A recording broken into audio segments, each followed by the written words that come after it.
Yun, shout out kay Charlie. From nung time na yon, masipag si Charlie Mac eh. Marami siyang ina-attend ang mga audition. Nagkaroon kami ng konting away-away nun kasi iwanan kami sa audition kay Chill. So may pinuntahan kaming isang bar sa Las Piñas. Nagulat kami, nandun yung death threat. And then si Beware, si Ron, sabi niya pwede na kaming tumambay doon. Kaso that time may concert si Death Threat.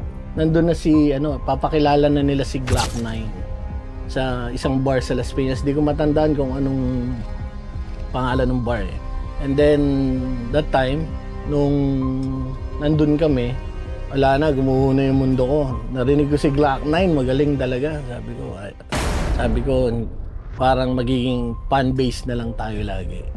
Kaya dun sa We Don't Die, We Multiply, mapapansin nyo, yung video, ako lang yung wala sa Pilipinas. Ako lang yung nasa Singapore na almost tapos na yung video nun eh. Sabi ni na Third tsaka ni na Hash na okay na. Hanggang sa pinadala ko yung sa akin, nagulat sila kasi gabi. Tapos, iba yung resolution ng camera. So, napilitan silang ulitin lahat yung video ng We Don't Die. Ang totoo niyan ako si Deadshot. Ngayon ko palang sinabi yan kasi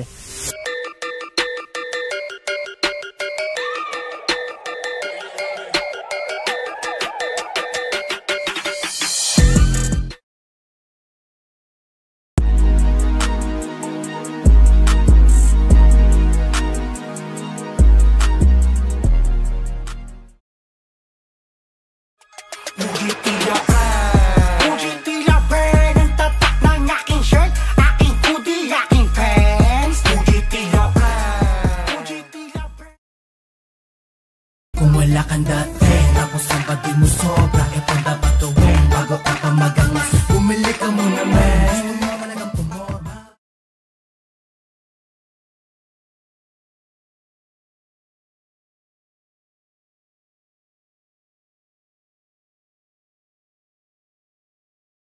Nag-high school, ganun pa rin, tuloy pa rin ang diskarte, pero halamang mahiwagan laman ang bulsa ko. Check my check, let me disconnect the tech, read the right, so I'm able to connect correct on change. Yo, what's up mga ka-street? Ako nga pala si Nads, aka Nardong Bagsik, at kasama ko si Righteous 117 Mobsters, and this is Street TV. At nandito nga pala kami ngayon sa A. Bonifacio, Bangkal, Makati. At meron na naman tayong mai-interview na isa sa member ng 187 Mobsters. Kois, ipakilala mo na yan. Kung naaalala nyo, may hawak na radyo to eh. Sa may We Don't Die, We Multiply. Nag-i-English to. Yan, tara, pasukin natin. Oh, pero bago natin pasukin syempre, huwag nyo munang kalimutang mag-subscribe at i-follow ang Street TV Official Facebook page. Maraming salamat. Tara na. Let's go. Tol, tara. Tropa nga pala, ang pangalan mo, Tol? Yes po. Ayan o. Siya magtuturo sa amin. Nauna pa ako sa kanya yan.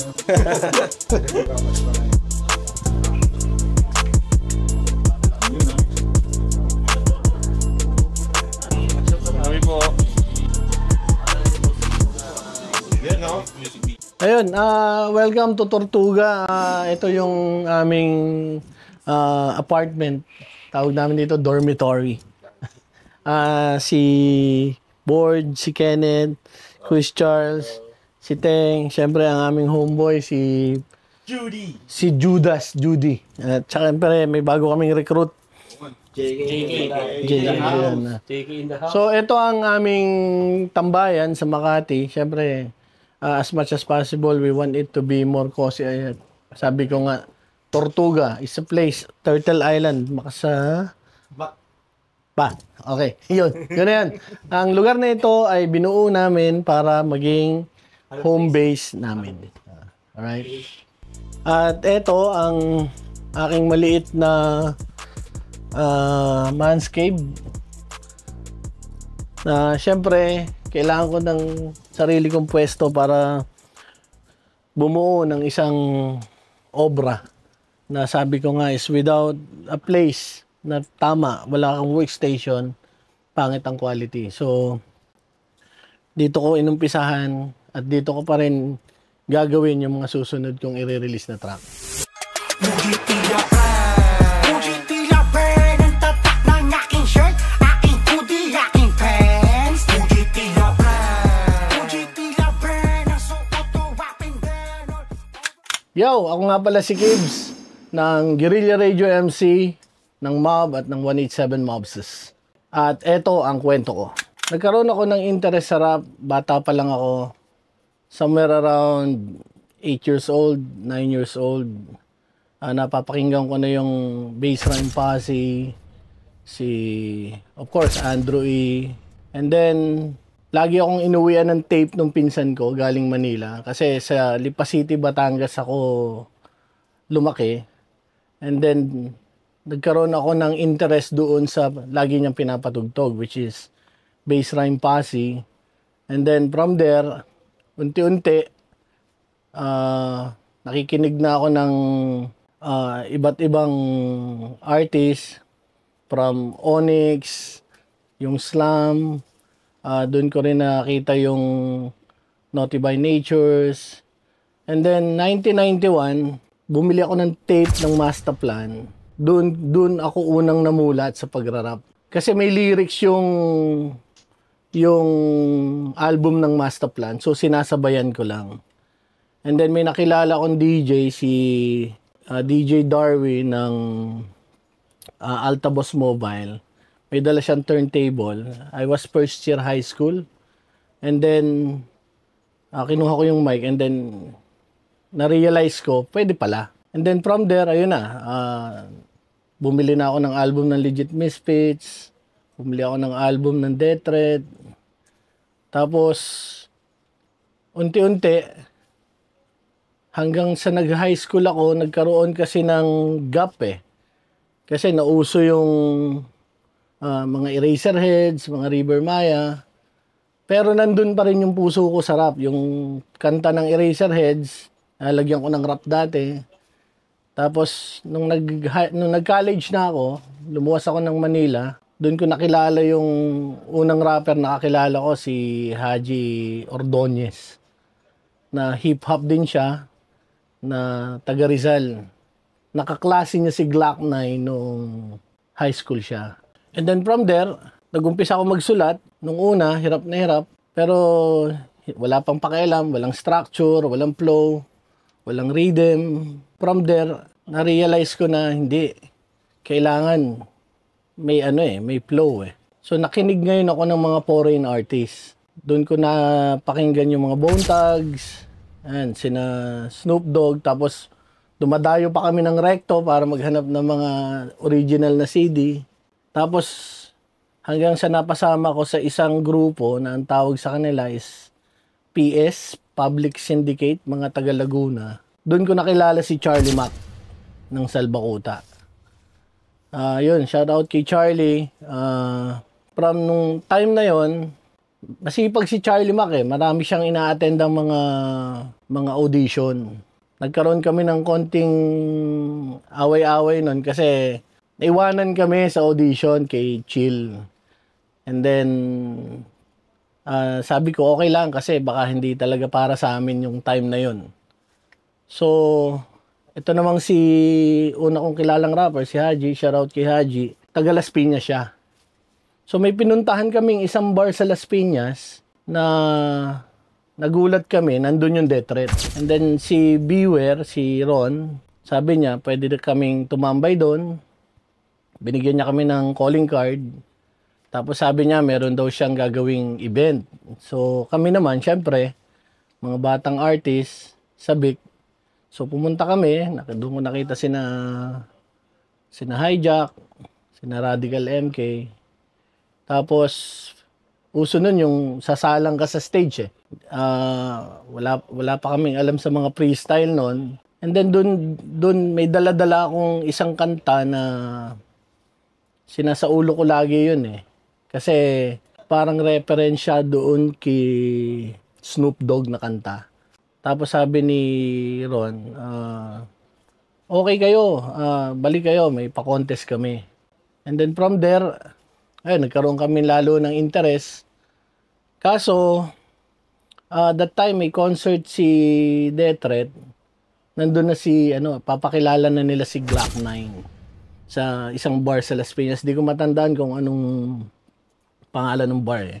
And then that time nung nandun kami, wala na, gumuho na yung mundo ko. Narinig ko si Glock 9, magaling talaga. Sabi ko parang magiging fan base na lang tayo lagi. And then syempre that was second year, third year college. And then fourth year college, ayan na naman, nagkaroon na naman ng gap. Na-focus ako more on sa rap metal. Doon ko nakita yung sarili ko. Kasi, mas gusto ko yung structure nung rhyme ni Zack De La Rocha ng Rage Against the Machine.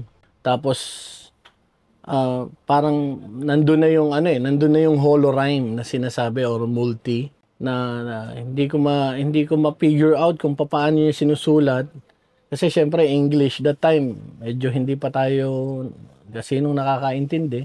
And then nung katagalan na-realize ko na aktivista siya. And then syempre yung ina-idol mo aktivista, so parang ganun ka na rin, unti-unti mong na-adapt. Hanggang sa nakilala kami sa school, sa Mapua, na rap metal group. Na kami na yung pinagpo-front sa mga event. Nag-front kami sa Side A band dati, sa Wolfgang, sa Slapshack, sa mga concert nila. And then, that time, syempre, nag-aaral at the same time. So, binabalansi mo kung tutuloy ka ba o hindi. Until we got an offer from NAP. NAP ni Pumuseno ba to? May hawak siya mga basketball player. Sabi niya, gawan ko kayo ng album. So, yung isang rapper na kakilala ko rin na US-based siya. So, tinawag nila kaming Pork and Beans. Kaso, syempre, nung nag-aaral, naisip namin na tapusin muna natin yung college bago tayo tumuloy. Kaso after college, pinatapon ako ng magulang ko sa kapatid ko sa abroad. Kasi, alam mo na, droga, impluwensya, barkada. So, nung nandun ako sa Singapore, nandun yung sarili ko nasa Pilipinas pa rin. That was year 2000. So, nung nasa Singapore ako, binubuo ko yung mga plano ko, but then hindi ako matuloy kasi pag nandun ka, trabaho ka lang eh. 2 trabaho, part-time yung isa, illegal pa. Until I managed to get in touch with Kuya Denmark, Ripuyan, ng Blind Rhyme, na medyo accommodative si Kuya Denmark that time. At until now naman, nakakatuwa lang kasi lagi niya sinasabi na sama kita kung saan man. So doon ko na nakilala yung sina Kuya Digoy, Mad Poets, kahit si Francis M. Sa mga event nila, sa mga birthday parties, lagi akong sinasama ni Kuya Denmark. Tapos meron siyang restaurant. At the same time, meron siyang pwestuhan, tawag nila 4x4s. Na sabi niya may pakikilala siya sa akin ng mga artists. And then nasa CR ako noon, may nagra-rap doon sa CR. Tapos syempre ako, bagong dating. Ngayon yung nagra-rap, nagpi-freestyle, magaling, Tagalog. Tapos binato niya sa akin. Syempre ako, nasanay na ako doon sa rap metal na English. Nagsanay din ako ng pagsusulat in English. So yung naging spit ko that time is English. Tapos nung paglabas ko, si J Skills pala yun. Nasabi niya nga pala, tawag nila si Paos. Tapos nung time na yon, sabi sa akin ni J Skill, bukas punta ka sa Pritil. Gawa tayo ng kanta. So ako naman, di naman ako sanay doon sa on the spotan. So nagbaon ako ng lyrics na represent lang ang dating. Tapos pagdating namin doon, ayun, nakita ko si Gab. So ang humarap sa amin noon si Charlie Mace na R1 na ngayon. Shout out kay Charlie. Nandun si Third, nandun si Mike Cosa, si J Skill, tsaka si Charlie. So doon ko unang nagawa yung aking unang kanta na pinagamagatang hip-hop sa Pinas. And then nung natapos namin, ang bilis ni Gab eh. Mix and master na agad. May CD na agad. Shoutout nga pala kay Gab. Gab, maraming salamat. Kung wala ka, wala naman Kibs eh. And then nung time na yon, sumundot pa, isa pang kanta ulit. So, nabuo namin yung Stupid for Lamok or nung nirendition namin na naging title niya, TIM. Yung TIM is, yun nga, alam nyo na yun, bad words eh. Na yun ay patama talaga sa isang artist na nang iwan sa ere. Hindi ko napapangalanan, gaya nga ng naikwento ko kanina, but then, it's just a matter of showing your art. At the same time, nung nailabas mo na yon, parang napatawad mo na rin siya eh. So, bit-bit ko yung CD, pagbalik, pupunta kami sa kina J. Will, pakikilala sa akin ni Kuya Denmark si J. Will. So, natanong niya na, ano ba nangyari? Ba't wala ka kanina? Sabi ko, nag-record kami, Kuya, Boss D, tawag namin sa kanya eh. So medyo nagkaroon ng konting away si Skills sa si Kuya Denmark. But then, nagkapatawaran naman sila. Kasi, syempre, wala namang intention that time kung kukunin ba ako doon or magre-record ako kay Denmark. But then, ang akin, wala lang yun. Collaboration lang yun eh. Until, pauwi-uwi na ako noon. Kasi nakakita ako ng komportabling kasama, which is ang mga, ito nga, 187 Mobsters, hanggang sa nakilala ko na sina Tony Chrome, yan, sina Abaddon, Malabon Tags, hanggang sa pag umuwi ako, it's either may okasyon, may rap contest, hanggang sa meron isang show, ano yun eh, anniversary ng Republican yata yun. Sabi nila, kakanta nga daw si Skills saka si Mike Cosa. Sabi niya, sama ka. So ako, syempre, sabik, sumama ako. And then, kasama dun si Chub, Chubby, tsaka si Gab. Tapos nung umakyat ako ng stage, parang, hindi ko alam kung ano naging plano nila nun. And then, sinabi ni J. Skill, ano, boss, Boss Chub, Boss Gab, okay na ba si Gibbs? Parang ganon. May dala silang damit, so doon ako nabinyagan as 187. Pinagbihis nila ako doon sa stage sa harap ng maraming tao. Siyempre, hindi pa nagsisink in sa akin. Naiwanan ko na yung damit ko sa sobrang tuwa. Kasi mahirap, sa totoo lang, mahirap pumasok sa 187 eh. Which naririnig mo lang sila. That time, wala namang YouTube pa eh. So, nakakuha ka lang ng mga CD somewhere. Until, ayun, nilapat ni Gab yung plano sa We Don't Die, We Multiply.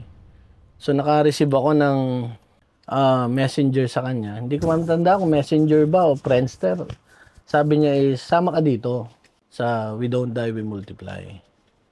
So, ako, sabi ko, sigurado ka, Boss G, kasi hindi naman ako ganun kagaling eh. Saka Sir Gibbs, di ba nasa ibang bansa ka no? Nung sa may We Don't Die, We Multiply na show? Oh, actually, ano yan eh. Since 2009, pauwi-uwi na ako noon. So, siguro naiiwan kong kanta sa studio ni Gab noon, siguro nasa 10.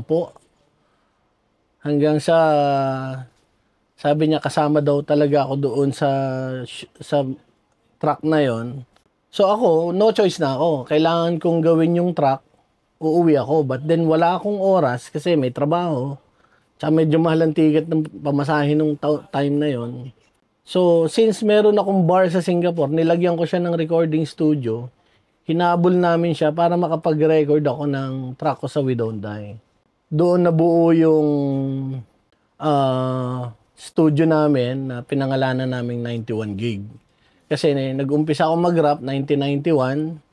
So 91 ang starting, ang gig naman is ibig sabihin is event. So binuo namin yung lugar as 91 gig. Kasama ko yung kabanda ko.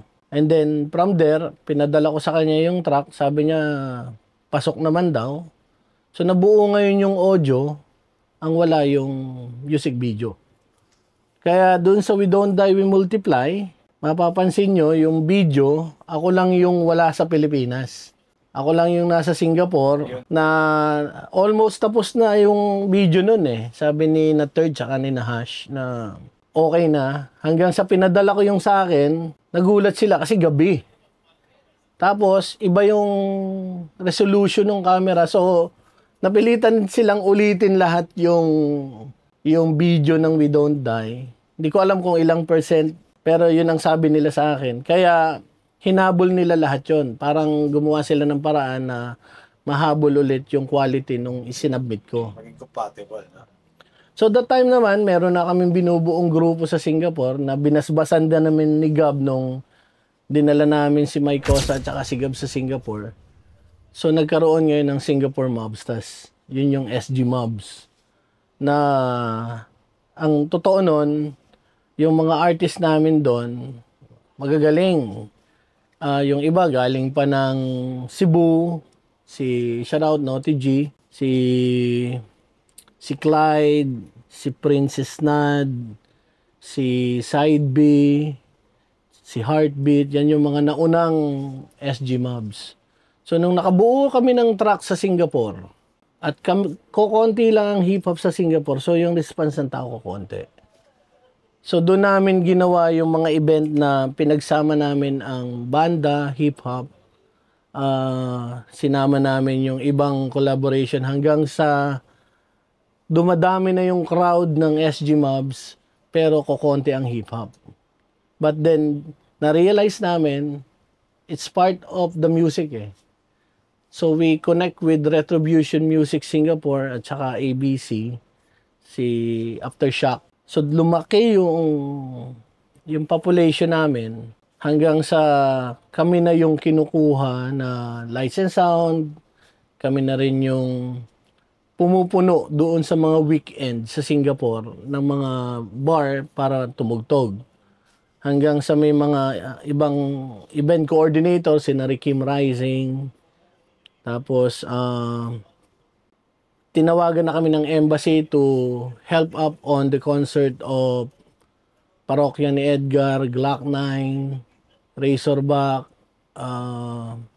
Juan de la Cruz Band, kay Pepe Smith, si Kichi Nadal. So kami na ngayon yung parang front at the same time kami rin yung production.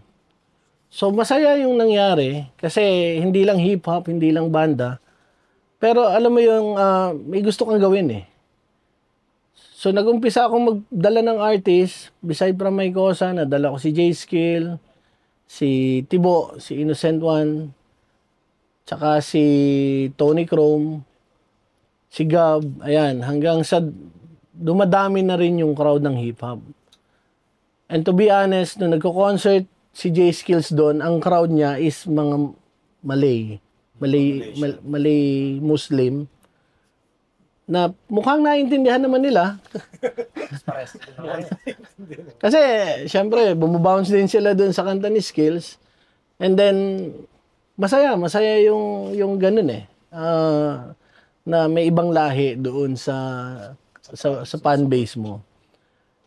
Tapos, yun, natutunan naming mag-merchandise, part of the art ng hip-hop.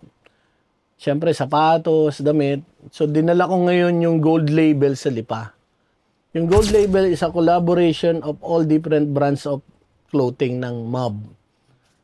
Na nakakatuwa kasi talagang kababagsak mo pa lang, sold out na. So, nadala na rin yung brand ko doon na nagpapasalamat ako kasi until now, marami pa rin nagtatanong kung kailan i-release yung mga hip-hop designs ko. At the same time, may mga dinala kaming, usong-uso kasi dati yung G-Shocks, New Era Cups, tapos naka-Jordan ka. Ayun, hanggang sa, umuwi ako ng 2014 with a suntok sa buwan, hindi mo alam kung anong mangyayari. Kasi, nag-retire ako after 15 years sa Singapore. So, pag-uwi ko, plinano ko na agad kung ano yung mangyayari sa bahay, nasaan ang studio, nasaan ang ang saan magko-concert in case na magpapatugtog ka, magpapa-event ka sa bahay. So, ibig sabihin na nasa Singapore ka, bago umuwi ng Pilipinas, nag-iisip ka na rin palawakin na rin ulit dito. Oh, tsaka ano yan eh. To be honest, tinarget ko muna yung pera kung magkano yung iipunin ko. So, nung naipon ko na yung amount, sabi ko, enough na to para makapag-umpisa ulit. So, pagdating ko ng Pilipinas, syempre, yung mga gamit ko sa bar, may bar ako sa Singapore, yun na rin yung ginamit ko na pang-sustain doon sa naging studio sa Lipa City, yung 91 gig Lipa. Tapos, nung nandun na kami, nag-try ulit ako magbuo yung 91 ERS. Doon ko nakasama yung XB, sina Mark, shout out Mark, sina Ren, si Brando, na ang intention ko is makarating kami hanggang label. So, sumama sa amin si Abado noon, si KB, J-Skills.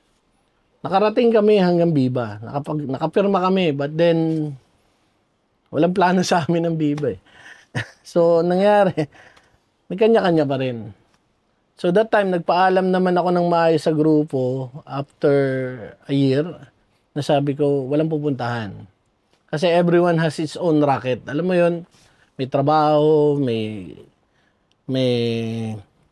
nag-asawa, nag-anak. Tapos, nitong 2017, 18, pinuntahan ako ni Tony Chrome, parang gusto nilang buuin ulit yung 187. Nakasama ako dun sa track na Still Mob. So medyo, alam mo yon, yung dugo mo parang Buhay na naman. ito, buhay na naman. So 2018, nirelease nila yung Still Mob. So dun ko nakita yung sarili ko na, matanda na ako.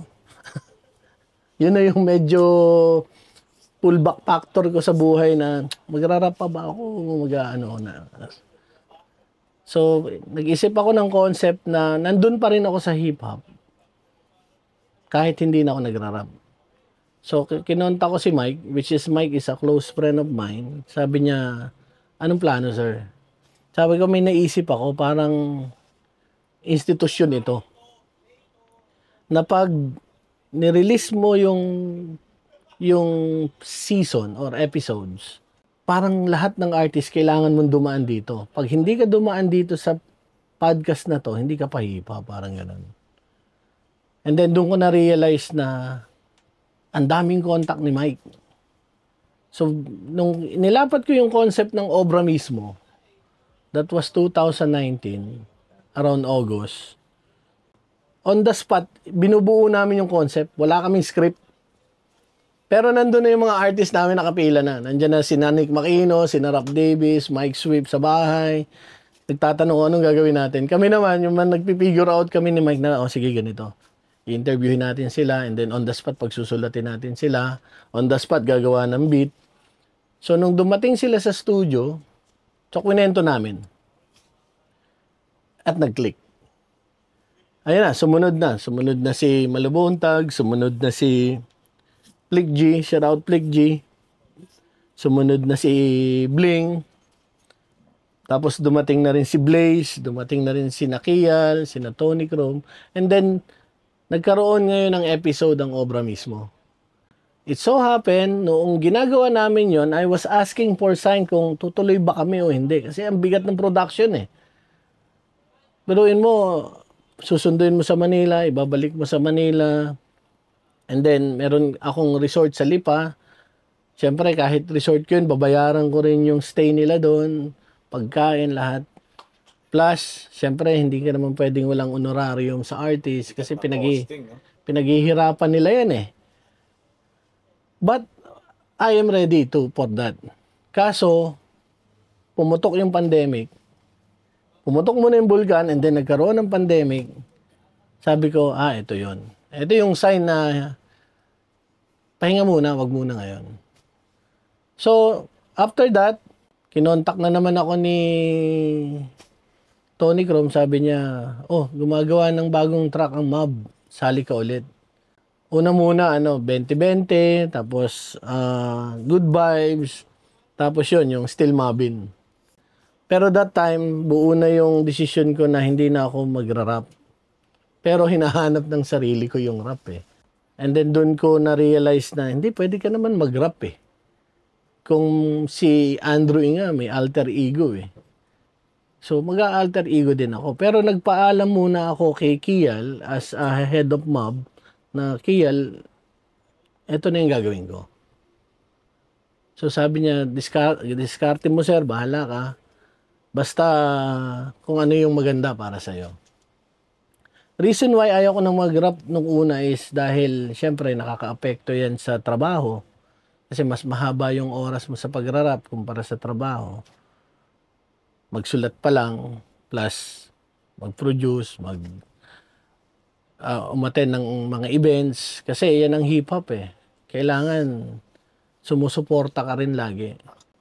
So, ang ginawa ko, nagsuot ako ng mask. So, trinay ko muna yung mga nabibiling mask sa Shopee. Sabi niya, yan sir, pwede na yan. Pero hindi ka masaya kasi alam mo yun, parang hindi ka makahinga. So may nakontak akong isang gumagawa ng mask na taga Pampanga, parang cosplay designer. So ginawa niyan ako ng mask. Sabi ko, ang gusto ko yung black. Tapos kung pwede may ventilation sa loob. Tapos kung pwede may mic. So nung binuo niya yung mask, sabi niya, eto yung itsura. So nakita ko sa YouTube, merong artist kasi akong pinapakinggan dati, si MF Doom. Na yung mask niya parang nakaganon. Siyempre, hindi ko naman siya pwedeng kopyahin.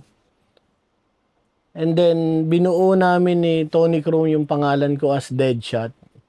Kasi si Deadshot yung human arsenal eh. So, ikaw pala si Deadshot, Sir Gibbs? Ang totoo niyan, ako si Deadshot. Ngayon ko palang sinabi yan kasi may pa-release akong track na nagsama yung dalawa. Si Gibbs at si Deadshot. Ngayon, ang problema is wala pa ako nakikitang director na kayang gumawa noong nagpapalit yung muka every second. Na maganda yung track, pre-produce ni Kyle Magtira. And then, tinulungan ako ni Mr. Blaze kung ano yung magiging structure ng mga kanta. At medyo iba yung Deadshot doon eh. Kasi kung si Deadshot is, ano yan eh, sharpshooter yan eh. Ganon din si Deadshot na rapper. Para siyang direct, tama lagi. At the same time, sabi ko nga, human arsenal, always ready yan sa pakikipagbakbakan. So, ganon din si Deadshot. Maraming rhyme na dala yan. So, nung nabuo na si Deadshot, yun yung isinama ko dun sa Steel Mob. So, kung mapapansin nyo doon, naka-vest siya, bulletproof vest, naka-mask, tapos naka-MK na barrel, may grenade launcher pa ako noon na hiniram ko sa pinsan ko na sabi ko kahit walang bala makita lang sa video na Deadshot yung pinoproject mo. Tapos after na yun, nakapag-show naman sa Amoranto Stadium. Pero nandun na yung daming tanong. Kahit sa YouTube, sino ba si Deadshot? Sino ba? Una nga, nagulat ako, sabi si Tiny Montana daw yun eh. Tapos sumunod si J-Skill daw. Tapos binablog ni Colin na Baby Boys na si Tupac Shakur daw si Deadshot. Well, whoever it is, whether if it is Gibbs or whether if it is Deadshot, para sa akin, it is a form of art eh. It's rap ang pinoproject niyan. Hip-hop. Whether naka-arsenal siya pero hip-hop siya. Ang kagandahan ng with Deadshot is kahit wala nang Gibbs sa mundo, pwedeng i-continue si Deadshot ng anak ko. Yung anak ko ngayon nagra-rap na rin. Si Key, K.E. ang tawag sa kanya. 15 years old na more on Kendrick Lamar na siya eh. Kaya hindi kami nagkakasundo. Iba yung tugtugan niya. Alam mo yung tatay, mga easy, pinapakinggan ito. Tapos siya yun, Kendrick Lamar. So, pwede niyang ituloy yun kung gusto niya. Sir, may tanong lang ako. Paano nabuo yung Deadshot? Saan mo kinuha yung... Well, si Deadshot kasi, nabuo yan dahil yun nga, kay MF Doom. Tapos, favorite character ko kasi sa mga movie, si Deadpool. Hindi naman ako pwedeng Deadpool.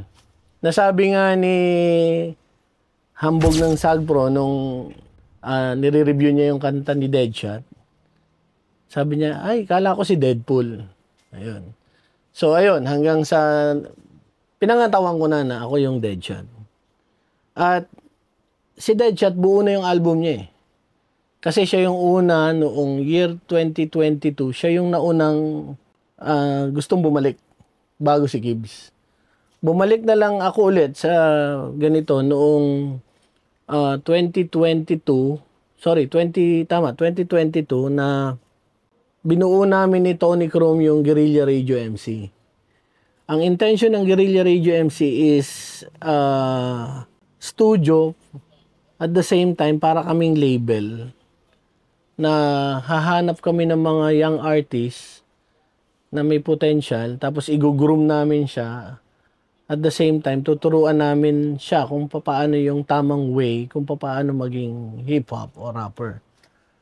So, may nakita kaming artist noon, high school to, si Hunter D, na marami siyang kanta sa YouTube, but then, wala pa siyang character. And then, yung attitude niya, hindi pa ganun ka solid that time. So, grinom namin si Hunter D, tapos yan na, sumunod na Toshi 444, AK Slot. Tapos nakilala namin yung isang nagkokoro, si Jmo. Tapos si Michael Matters. Tapos kailangan ko na that time ng isang producer na pwedeng umupo as a tech. At ever since naman, kahit nasa Singapore ako, bumalik ako ng Pilipinas 2014, 2015, lagi pa rin ako sa kanya tumatakbo kay Confuse. Kasi siya lang talaga yung producer na talagang pag binigyan ka ng beat, maakap yung lyrics mo eh. Na sabi ko nga, hindi. Sabi niya, sir, anong plano? Sabi ko, sama ka dito kahit saan makarating to. And then yan, nagbuo na kami ng studio sa Makati. Tapos, syempre, noong dumadami na yung artist, sabi ko, dun muna. Dito muna tayo kasi kailangan may marating tong mga bata na to bago magdagdag ng isa pang artist. So, as Gibbs, as a producer, as a, hindi ko alam kung anong tawag, financier, executive producer, ginagawa ko lahat ng way para yung mga bata, at least, makapag-record, makapag-video. And to be honest, hindi ko sila tinipid.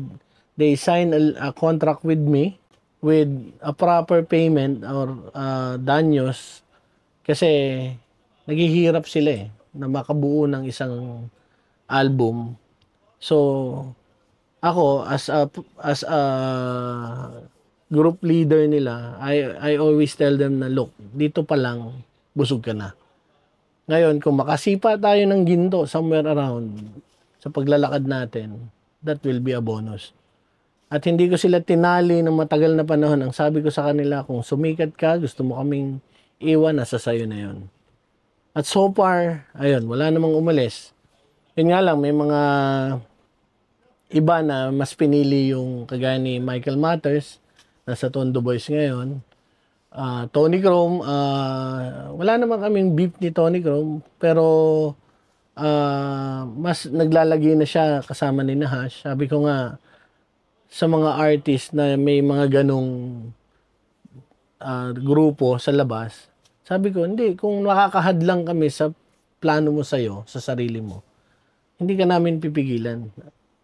Pipiliin pa namin na doon ka na lang kasi baka mamaya masisikat siya doon eh. Saan mapapabuti? Oo. Kung sa amin, baka mamaya maging liability pa na kasi tagal nyo eh. Di ba? Well, ako naniniwala ako kasi hindi doon sa mabilis eh. Mas gusto ko yung gumawa ka ng kanta precise, may maayos na music video, i-launch mo. Rather than gagawa ka ng kanta, launch mo na agad. Kasi iiwan mo yan eh, sa mga tao eh. At ayaw mo as much as possible na may makikita ng anak mo na, ikaw ba nag-shoot nito? Ikaw ba yung nag-produce nito? Sablay yung effects na ginamit mo or malabo yung resolution ng camera na ginamit mo. So kami, quality pa rin. Doon pa rin kami nakapokus. And as Gibbs ngayon, Ayan, nakonbinsi ako ni Confuse na gumawa ng album. Ang tanong lang is kung babayaran ba ako ni Confuse sa album ko. Parang hindi, sir. Parang ramdam mo hindi.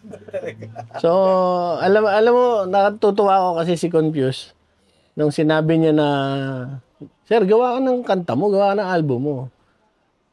Gumagawa rin siya para mainganyo niya ako na, may track na, may bago akong kanta, ikaw, wala ka. So, ako naman, Sakot ka dapat. gagawa rin ako ng kanta. Pero ngayon kasi, dahil nga medyo matanda na, minsan nagpapatulong na tayo.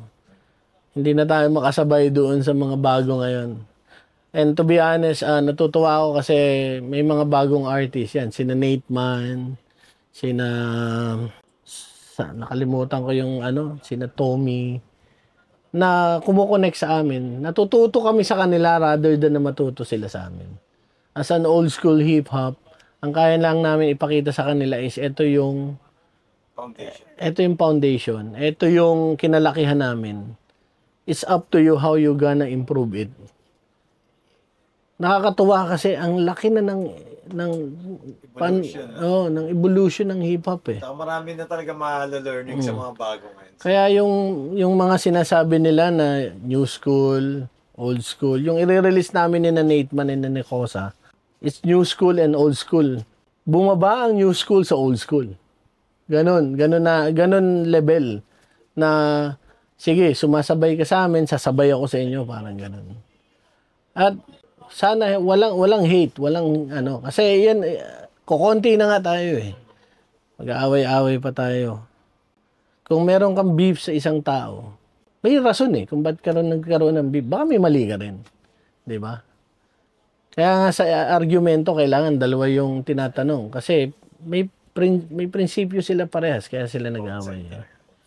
Kaya as much as possible, yung new school, old school, magtulungan na lang, learn from each other. Kasi ako sa totoo lang, ang dami yung natututunan sa new school ngayon. Na yung nirelease kong track recently, yung Tuloy ang Buhay, tinulungan ako ng mga new school kung paano mabuo yung track na yun. Yan, Toshi 444, he's the one who structured it. Lahat ng words, lahat ng idea galing sa akin, ni-structure nila yung kanta. Tulong sila ni Confuse. Even Hunter D ng Trench Kid, nandun sila. Nasabi ko, sigurado kayo pag-agawa nyo sa akin yan. Old school to eh. Pero, I have to adapt din kung ano yung meron ngayon. Adaptation talaga. And maraming salamat. Naka 300,000 views in span of 6 days. Ayun nga, minomonitor ko. May nagdagdag ulit 1,000. Bilis Kasi, kanina lang, after 1 hour. Eh. Kasi ang ginagawa ko ngayon is, kung hindi ko uumpisahan, hindi susunod yung mga bata eh. Yung mga artist ko eh. Kailangan mo maging ehemplo talaga. Hindi ko naman pwedeng sabihin na 187 Mobsters ako or mob ako. So, maganda yung ginawa ko, sumunod kayo sa akin. So, ako, as head of them, sabi ko, sige, gagawin ko muna and then sumunod kayo. At pag lumipad ka, papanoorin ko na lang kayo. Papalakpakan ko kayo. Kasi yun naman yung intention ko eh. Sabi nga ni Mike Cosa, at saka sabi ko kay Nate Man, sa group chat namin. Sabi nila, congrats pre, bilis nung mo, ganyan, ganito. Sabi ko, pre, hindi na ako para dyan. Ang intention ko ngayon is kumita yung mga kanta nila para yung pera ma-parol natin sa mga susunod na produktong gagawin nila. Of course, you have to rip off your renta, lahat ng utilities. Kung pwede, bumili ka ng magandang gamit. Yun naman talaga yun eh. At kung halimbawa, kumita ka ng malaki, then you have to share with them kasi sila yung artist eh. Materialist ka lang para matupad yung ganong level. And sabi ko nga sa mga artist ko, kung sisikat ka, as much as possible, huwag mong solohin yung sikat mo. Kasi without listeners, wala ka. So lagi mong ibibigay yung kanta mo sa listeners mo. Always know your audience. And dapat nasa tamang playground ka. Yun din naman yung ipinapayo ko sa anak ko. Kasi sabi ko sa kanya, anak, pag nag-i-English ka, hindi kita maintindihan. Alam mo, sagot sa akin ng anak ko, Daddy, when you're spitting English verse, I also don't understand. Kaya sabi ko, rumibat eh. So yung environment ng anak ko, alam ko na kung saan siya pupunta. At ako naman, nasa tama naman akong playground or environment na ginagalawan ko ngayon. And maraming salamat sa mob at sinuportahan nila ako hanggang kahit paisa-isa na lang na release. Nandun pa rin sila. Nakita ko naman na halos lahat sila sinishare yung mga pinopost ko sa YouTube at saka sa Facebook. Pasensya na kayo kasi doon pa lang sa dalawa busy na ako. Hindi ko na alam kung mag-i-Spotify pa tayo. Pero sabi ko nga, hindi naman para dumami yung viewers eh. Para may project mo lang yung art mo sa kanila, masabi mo yung tama at mag-iwan ka ng magandang aral. Kasi kung ang gusto mo talaga, kumita ng malaki sa hip-hop, pwede naman. Bitawan mo lahat ng ginagawa mo, pumokus ka dyan. May pera dyan, maraming pera dyan. Akala lang ng iba wala. Pero nakita ko na eh. Nakita ko sa mga ibang artist, sabi ko nga, sipag, tiyaga. And as much as possible, dagdagan mo ng konting passion. Yung art level mo, ilabas mo sa kahon. 'Di ba? And ayan, Street TV, natutuwa ako kasi isa kayo sa materyales ng mga hip-hop na luma at bago para makita ng tao kung ano ba talaga ang naging evolution ng hip-hop. Sana lumawak pa yung Street TV, makaabot kayo ng Netflix level. Kasi ako, yung obra mismo, sabi ko, hindi ko tatantanan yan hanggat hindi nakakarating ng ibang platform. Kasi kung YouTube lang, Facebook lang, wala ka nang kikitain dyan eh. So, sa ibang platform naman. So, mangarap, walang masama. At walang masamang malayo o malawak yung pangarap. Basta ang importante lagi, wag mong kakalimutan kung saan ka nang galing. Ako, to be honest, nag-umpisa ako mag-rap, binabalikan ko lahat yan. Hanggang sa kung saan man ako makarating ngayon, tinatanaw ko na utang ko sa kanila yung Kibs, utang ko sa kanila yung Deadshot na karakter sa hip-hop. At sana kung may mga susunod pang generation na kagaya ko, may mali man doon sa pinagdaanan ko. Minsan mas magandang dumaan sa mali para ma-realize mo kung ano yung tama eh. 'Di ba? So, wag niyo nang baguhin, tama yung pattern natin eh. Boom rush out ka, wag mo lang tambayan, okay lang 'yan. So, again, ayun, shout out sa Mob, shout out sa GRE Group, sa kay Omar B na nagbigay sa akin ng cup. Pinagbigyan niya ako ng chance na makapag-High Minds on air. Maraming salamat doon sa mga kasama ko sa industry, kagaya ni na Mr. Blaze, Kikosa, Skills, Tony Corum, Confused, Kiel. Ang dami nyo, hindi ko na, baka bukas na tayo matapos kung sasabihin ko lahat. Siyempre, maraming salamat sa lahat ng family ko, kamag-anak, kaklase, kabarkada, lahat ng nakasalamuha ko. Nandito lang ako as Kibs. And I will still continue whatever na alam ko na maipakita sa inyo kung ano yung hip-hop. Sir, anything na gusto mo i-promote? Music, business, clothing, Okay. project, yung songs? Sa songs, ayan, Tuloy ang Buhay. Pasunod na yung isang track, yung Ayos Lang. Tinulungan din ako ni Toshi 444 dito. Tapos yung Tadhana na ginawa namin ni J-Mo, ang aming J-Roa. Kung may J-Roa, may J-Mo. At syempre, tangkilikin nyo yung GRE page. Paki-subscribe na lang sa YouTube at saka sa Facebook. Tangkilikin nyo rin ang Mob. Kasi sa totoo lang, maraming magandang kantang Mob, maraming magagaling na artist. Tapos sa mga office mates ko, sa mga katrabaho ko, na kahit sa office, kahit naka long sleeve ka, dapat hip hop ka pa rin. 'Di ba? And Clothing, sir. sa clothing, yan, palabas yung guerrilla armor.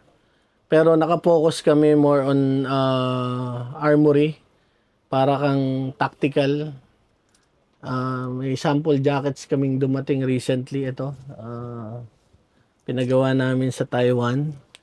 And then magkakaroon kami ng iba't ibang scent ng pabango, siguro.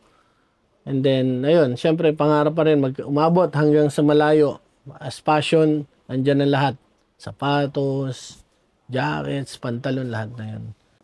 GRE Studio, Grease ang tawag namin. Guerrilla Radio MC Artist Studio and Entertainment. Located at 2617 A. Bonifacio Street, Makati City. 91 gig studio sa Lipa City, Batangas.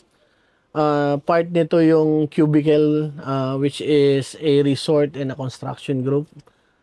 And then, ang aking 91 gig lights and sound. Ang aking weekend chef na catering services. Ang aking smokers na ihawan ng manok. At saka ng... Gusto ko magtinda rabbit para maiba-iba naman. Exotic naman Oo, kasi masarap daw yung rabbit So, malay mo, di ba? Smokers, tinda mo crocodile or dinosaur. And then, yan, yung Grahe Automotives, Car Wash. At nagpapasalamat nga pala ako dun sa gumagawa ng sasakyan ko, kay Top Off-Road, mga off-road na sasakyan, at saka kay San Diego, kay Black Owl. Kasi sa totoo lang ngayon, nakapokus din ako sa car camping. At saka, alam mo na, matanda na. Dapat nature na lang. Ayun. And then, kung sakali man na may madadagdag, magpapa-interview ulit ako dito para makapag-plug ulit ako ng negosyo ko. Singapore Mob. SG Mobs, ayan. Maraming salamat. Retribution Music, ABC, Aftershock, Rikim Rising, sa Embahada ng Pilipinas sa Singapore na tinulungan kami sa maraming events sa Singapore for the past 15 years. Without you guys, hindi naman namin makikilala yung malalaking artist sa Pilipinas. It so happen lang na I'm not a vocal person kaya hindi ko ayaw kong magpa-publicity na kasama ko ng Detred dati or kasama ko si Charlie, ayaw ko ng ganun Gusto ko yung lang, as much as possible, low profile ka lang. Pero sabi nila, kung low profile ka, hindi ka sisikat. Sabi ko, okay lang. At least sumikat naman yung mga artist ko, di ba? Ayan. So, beware ng Death Threat. Maraming salamat kasi isa ka sa nagbuka sa akin sa hip-hop. Si Kuya Dash ng Legit Misfits. At saka kay Charlie Mac, bati na tayo, pre. Wala naman talaga akong sama ng loob sa iyo Ayun. Siyempre, kahit papaano naman, pinapakinggan din naman natin yung mga iba't ibang artist na yan Payo mo sa mga bago? Ayun, sa mga striving artist, bago, kailangan yung ituloy Kasi, yan yung pangarap nyo Well, yung hindi ganun kagaling, maraming practice lang yun, gagaling din yan. Kung ako nga, hindi nga ako nagpaka-rapper Nagbabanda ako pero natuto kong mag-rap dahil nasa puso ko lang naman yung pag-rap At katagalan, makikita mo, nandun ka na. Kalibel mo na sila. Ang masakit lang, pag hinaluan mo yan ng kung ano man, ay wala talagang pupuntahan. Kaya kung as much as possible, kung papasok ka dito sa industriya namin, focus ka talaga. At pag-aralan mo, hindi lang isa, dalawa, tatlong artist. Kung pwede, lahat pinapakinggan mo. Kasi doon ka matututo doon mo makikita yung comfort zone mo At yung comfort zone na yun, the moment na nandun ka, labas ka ulit. Hanap ka ulit. Hanggang sa ma-realize mo na, nakabuo ka na ng bagong tunog, bagong flow. At yan pwede ka nang mag-umpisa ng sarili mo. Ngayon, syempre, may hindrance yan. Recording studio, pera, walang pambili. Hindi balakid yun para hindi mo ituloy. To be honest, nakakakita ako ng hip-hop sa mga probinsya na hindi naman nakasapatos. Masarap bila ng sapatos. Pero Pero mas magaling pa nga yung iba dun eh. Kaysa sa amin eh. Na ang sabi ko nga is, pwede ko bang kunin ng artist to? 'Di ba? So, ituloy mo lang. Huwag mong titigilan hanggat wala kang nararating. Sabi nga nung tatay ko, kung gusto mong mag-rap, karirin mo. Kung gusto mong tumambay, sabi nga ni Abaddon, dapat malupit kang tambay. 'Di ba? So, hindi masama yun. Kung pwede, wag mong bagalan. Kasi maiksi yung buhay eh. Tingnan mo ko ngayon, 50 years old, hinahabol ko pa rin yung rap eh. 'Di ba? Pero ako, sabi ko sa sarili ko, happy na ako, nandun na ako eh. Nakarating na ako doon eh. Pabalik na. 'Di ba? Yun, sa mga susunod na generation pa, lalo na yung, hindi ko alam kung ano ang next sa hip-hop eh. Kung anong flow na eh. Wag na wag niyong bababuyin yung hip-hop. Kasi, sa totoo lang, ang pagmamahal namin sa hip-hop, mas mahal pa namin sa mga sarili namin. Ganon ang hip-hop sa amin. At kung yan sasaktan mo, mag-aaway tayo. At hahanap ako ng mga kakampi ko para awayin yung nananakit sa hip-hop. Ganyan namin kamahal ang hip-hop. At ang Pinoy rap, sabi ko nga, ano yan form of art yan eh. Parte rin ng hip-hop yan. So wag nyo nang pag-awayan whether Pinoy rap ka or hip-hop ka. That's all hip-hop. Kung ako nag-i-English, hindi matanggap ng Pilipino, hip-hop pa rin yun. May mga nakilala nga ako, hindi nagra-rap, hindi nag-graffiti, hindi nagdi-DJ, hindi nagsasayaw. Pero hip-hop sila. Passion. So ganyan kalawak yung hip-hop. And as much as possible, kung nandyan ka sa hip-hop, alagaan mo rin. Kasi hindi lalaki yan without doon sa mga kagaya ng mga hip-hoppers sa Pilipinas na tumutukod para iangat. So sabay-sabay natin iangat ang hip-hop. Once again, maraming salamat. This is Kibbs from GRE, Mob 187 Mobsters. Tumangkilik pa kayo sa mga susunod na episode ng Street TV kasi eye-opener ito doon sa mga bago. At the same time, magandang platform ito para malaman nyo yung background ng mga artists at yung mga nagtaguyod talaga ng unang hip-hop. At sana wag niyong kakalimutan na mag-like, mag-share at mag-subscribe sa channel nila. Alright? Kibbs.